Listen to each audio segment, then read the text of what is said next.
r/ask Reddit. What life-altering things should every human ideally get to experience at least once in their lives?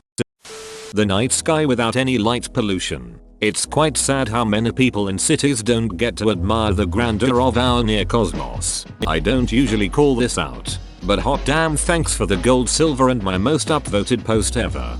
Best cake day present. The reason knowing about space and our place in the universe is so important is that it fundamentally can change your perspective about everything. https://www.youtube.com watch v=mlt7w6qdqvic. Astronomer here. If you've never done this, here is a worldwide map of dark sky conditions. I would say pick anything that is green or darker to see the Milky Way, but obviously darker is better. Also check the phase of the moon and go when it's a few days from new. The moon is really bright. Once out there, put a red filter over a flashlight and keep screen gazing to a minimum. They really screw with your night vision, and each peak takes 10-15 minutes to get your eyes adjusted again. Better to print a star chart out and use the red flashlight to learn your basics to keep that temptation to a minimum. Imo. But I'm old school. Edit. Congrats guys. We killed the website. Consider using the Remind Me bot to remember to check it later when it's hopefully online again. My country only has few blue and dark green spots and none close to where I live. Is there anything I can do besides travel somewhere else?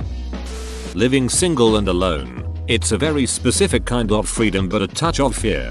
I can do whatever I want. At the same time, if something bad happened, it might be a bit before anyone even noticed. I had never lived alone until I was in my late 30s. I was terrified to live by myself. Thought I would be scared and so lonely all the time. But it turns out that it is the greatest thing ever. I don't know how I will ever be able to live with another person again. I joke that if I ever get remarried, we will have to have separate residences. Living apart together is a real thing. I think that would be my ideal. Too much stress goes into trying to share space with someone you simply want to love, and couples say they become less complacent and more appreciative about spending time together because it's not just a default that you'll be home together.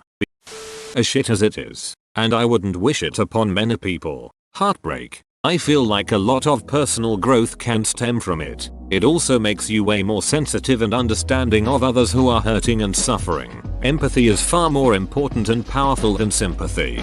Yes, this is crucial. Knowing how to pick yourself back up and put yourself back together. Knowing that you may never have the answer to why this person left you, and then gaining strength from the whole experience. These are things that show us what we're made of and things that we can look back on when we face another challenge. You can say, I've been through this before and I know I can handle it. Going through this now, I've grown a lot, but the scariest thought is, what if I don't find love again? Eating healthy food for like 2 months straight. You never realize how shitty you feel if you've been feeling that way literally your entire life. Also helps you realize how insanely addictive sugar/fast food is. Once you go back to it, the cravings kick in immediately, at least in my experience. I've said this before on Reddit and people literally message me saying I'm full of shit. Like, okay, you don't have to do it. Just saying living off pizza and soda can make you feel like garbage. I've been living pretty much exclusively off pizza, instant noodles and beer since uni, mainly due to not giving a shit about anything at all. I started eating healthy only 1 month ago and I've already lost my pot belly and gone from feeling depressed and anxious all day every day to actually feeling the zest of life once again finally. If I felt 2/10 every day before, I almost immediately went to feeling like a 7 or 8/10. The difference is phenomenal. Travel alone doesn't need to be long, but I think it requires a skill to be alone and feel comfortable about it. Not many people take the leap to go or don't have the skill. It is very valuable to feel comfortable being alone, being in a crowd for example. Most people are shocked when I tell them I went to Europe for a month and did 7 different countries. Over a week of that was by myself in Prague and Vienna. At the time I was 26. I'm female, which is what usually scared people. OMG, you traveled by yourself in a foreign country. That was probably the best week of the trip. I never even thought twice about it. Never felt unsafe. And did some things I probably would have never done experienced if I was traveling with a group. I would actually love to do it again. I, male 26, Spent 5 days in France last year by myself. I still get shocked reactions when I tell people. People are also shocked when I tell them that French people were very nice. Probably because I learned enough French to at least politely turn the conversation to English without just screaming English. Being utterly lost or similarly in a hopeless situation, and getting yourself out of it with persistence and endurance. When you hit rock bottom, one of 3 things can happen. You can crash, you can bounce, you can break right through it and fall to an even lower rock bottom. Try to do option 2. Sigh. Option 3. How deep does this even go? A long road trip with friends. It's a bonding experience being in a little metal box with a group of friends for hours at a time trying to get somewhere together. You'll drive each other crazy. You'll make each other laugh. It's truly a wonderful experience. On the bucket list for sure. My friends and I still do this every year. We're old guys in our 50s now. We've been doing it since our 20s. Go somewhere isolated enough at night that you can see the full skyscape, including the band of the Milky Way. Don't remember where exactly, but me and my dad found this volunteer-run observatory somewhere on a peak in Oregon.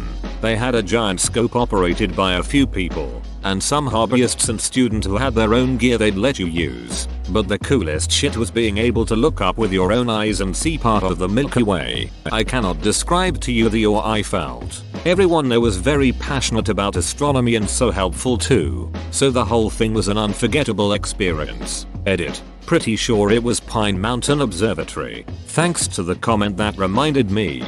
Guess it's owned by U of O, so there was a mix of students, volunteers, and staff. It might be closed due to the winter storm, but if you're in town and have a clear night, go check it out.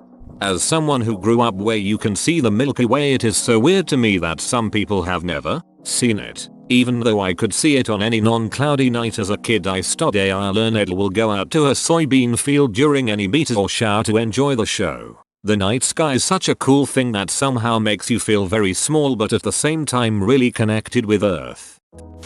Being with a family member while they pass away. I know. This sounds weird, but I have experienced both and had so much more closure when I was able to be there when my grandmother passed away. When my mom was in hospice and started declining and eventually passed away, the facility couldn't even be bothered to call me until I learned the next day. I lived 10 minutes away, was the POC for all medical decisions, and worked my entire life at the time around doing my best to be by her side when she passed. I still feel so cheated and pissed off about it. Edited. I wanted to thank everyone for their kind words. This comment really blew up. I'm so sorry that some of you have had rough experiences with losing loved ones, but I'm glad that it has sparked a discussion around death and dying. If anyone is having a rough time right now, I'm a good listener. I have mixed feelings about this. On one hand, I was grateful to be with my dad to the very end. Not many people get to go out surrounded by your loved ones, but my dad did. It was a gift. On the other hand, it was honestly traumatizing. I can't explain just how horrific it is to watch your loved one just die. Edit. I wanted to send some love to all of you sharing your experiences, especially those who just recently lost a loved one. Words don't really help, but no, you are not alone. 3. I had the same thing with my mother. I was glad to be able to be there and hold her hand as she took her last breath, but to hear the death rattles in the hours leading up to it took a while to get out of my head.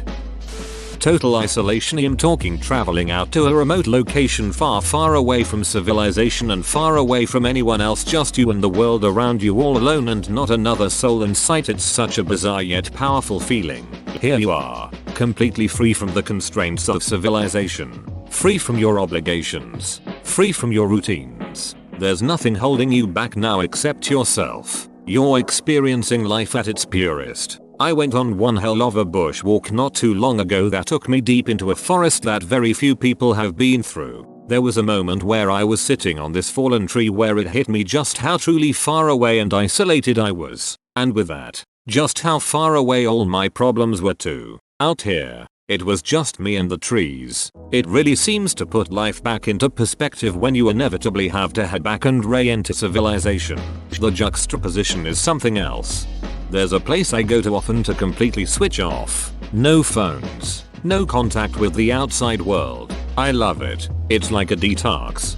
I myself also forgot a phone when gone for a poo. Failure. You'd be surprised how many people constantly have their life fixed for them and never have to fail at anything. Failure allows us to learn coping skills, resilience, problem solving, determination. So many skills that many people today just don't have. Absolutely agree on this. Failure taught me it's not the end of the world if you fail. Failure is just XP grinding to level up. Garlic bread. I could eat a very unreasonable amount of garlic bread if given the opportunity. I don't think that would be unreasonable at all.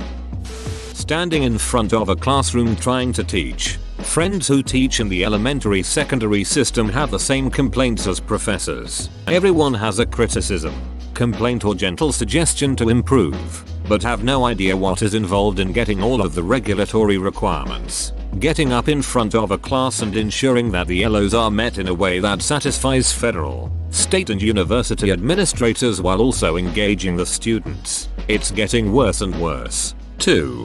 Amen. I did it for 2 years in a high school. Anyone who teaches has my respect because I'll never do it again. Same here. I'll be the first to admit I was a terrible teacher who knew duck all about classroom management or how to plan consistently good lessons. But my hat's off to those who stuck with it. Working in retail, major city emergency room, police, and fast food. It's always easy to assume we know better until we work there and deal with some ignorant people who just wanna act a fool with anyone and everyone.